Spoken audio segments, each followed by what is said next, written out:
त्यांचं काही शक्यता नव्हती, तशामध्ये सुद्धा ह्या मराठा समाजाने त्यांना सोडलं नाही, त्यांच्या पाठीशी राहिलं। आणि एक मी महिला म्हणून सनी आम्हाला उमेदवारी द्या किंवा न द्या, माझं काम कार्य मी करत आलेली आहे आणि सर्व महाराष्ट्रामध्ये सगळ्यांना माहिती आहे मी जरांगे पाटलांना पूर्ण मराठा समाजाला माझा पूर्णपणे पाठिंबा देते। कारण की जे युवक आहेत सोलापूर शहरामध्ये अनेक आता खासदार म्हणा आमदारकी म्हणा लढायला आहेत, हे राजकारण बाजूलाच राहिलंय, ताईचं चाललंय, भाऊचं चाललंय, तू मोठा का मी मोठा, तू चांगली आमचा घेऊन आली का, तू ह्याच्यात शेतकऱ्याचा मुलगा ते पुढे तर फेका।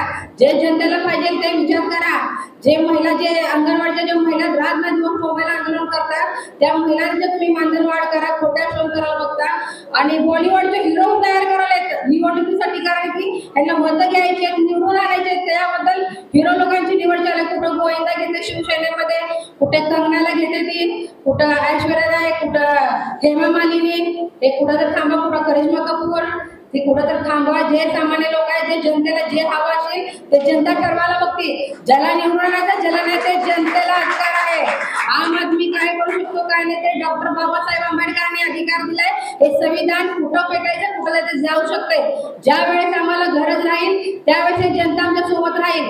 आणि एकच विनंती करते, आपण सर्वांनी येणाऱ्या काळामध्ये जेणे कोणी असू द्या तुमच्यापाशी येईल 1000 रुपये देतो, 2000 देतो, 5000 देतो, एक पैसे कुठल्याही कामाला जाणार नाही आहेत, तुमचे काम करून घ्यायचे हे महत्वाचे आहेत। आणि जनतेला एक विनंती करते, मी माझं मूळ जे गाव आहे माझ्या आजी आजोबाचा मंगळवेढा आहे, मी सोलापूरच्या, माझे मिस्टर ख्रिश्चन आहेत, मी चर्मकार आहे आणि माझा चर्मकार समाज म्हणा तेही पूर्णपणे आमच्या पाठीशी असल्यासारखं आहे। आणि सर्व मुस्लिम समाजाचे जे मी कामं केलेले मुस्लिम समाज सुद्धा आमच्या पाठीशी असल्यासारखे आहेत। मराठा समाज म्हणा, मुस्लिम समाज म्हणा, धनगर म्हणा, प्रत्येक जाती धर्माला मी व्यवस्थित घेऊन चाललेली आहे। आणि योग्य तर उमेदवार पाहिजे असेल जनतेसाठी लढायला भांडण्यासाठी सभागृहाला मी कुलूप घातलेली आहे। महापौर सोबत आयुक्तासोबत सगळ्यांना बोलायला अनेक केसेस माझ्यावर भोगलेले आहेत। महिलांसाठी जे कचऱ्याचा प्रश्न होता त्या ठिकाणी 16 दिवसामध्ये महिला जाऊन संघर्ष करून कुटुंबाला आतमध्ये घेऊन जेलमध्ये बसलेली मी महिला आहे। मी घाबरणार नाही, लढणार नाही, असे केसेस कितीतरी उद्या जाऊ द्या,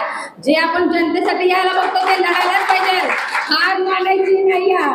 आणि आमच्या पाठीशी खंबीरपणे जे मराठा समाज म्हणा, जे तुम्ही सर्व मुस्लिम माझे बांधव तुम्ही उपस्थित आहेत, मी तुम्हाला सगळ्यांना एकच विनंती करते, आपल्याला जर एकत्र यायचं असेल तर या सरकारला तडीतोड उत्तर द्यायला पाहिजे। आणि जरांगे पाटलांनी जिथं जिथं उमेदवार उभा करतील त्या ठिकाणी प्रत्येक उमेदवार निवडून यायलाच पाहिजे। आणि ओबीसी आरक्षण मिळवून देणारच आपण, असं नाही की खोट्या शोधून देत बसायला। सरकार आपल्या पायापर्यंत नाक घसरलं पाहिजे, असं करा। जे पंतप्रधान ज्यावेळेला पंतप्रधान होऊ शकते त्याला किती अपेक्षा आहे की मला अजून पंतप्रधान व्हायचंय, पंतप्रधान व्हायचं। अरे सामान्य माणूस काय करणार, गोटे खेळणार का, ते कुठं तर ठेवा बाजूला। आणि एक रिक्षावाला काय करणार, रिक्षावाला मुख्यमंत्री तुम्ही मराठा समाजाचा असून तुम्ही मराठा समाजाकडे लक्ष देत नाही, तुम्हाला लाज वाटली पाहिजे।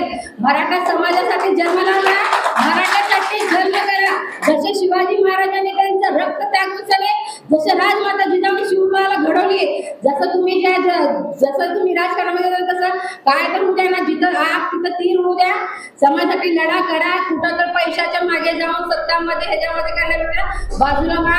आज या ठिकाणी तुम्ही मला इतकं बोलायची संधी दिलात आणि खरं तर मी माझ्या मिस्टरांनी माऊली पवार यांना फोन केला की आम्ही ही इच्छुक आहे म्हणले, का नको, एक महिलाला अधिकार नाही आहे का लोकांनाच अधिकार आहे का, नेता मंडळांनाच अधिकार आहे का, त्यांनाच उभारायचं का नाही, आम्हालाही अधिकार आहे, डॉक्टर बाबासाहेबांनी आम्हालाही अधिकार दिलाय, आम्हीही लढू शकतो, आमचंही काम आहे, आम्ही पण काम भरपूर केलेलं आहे।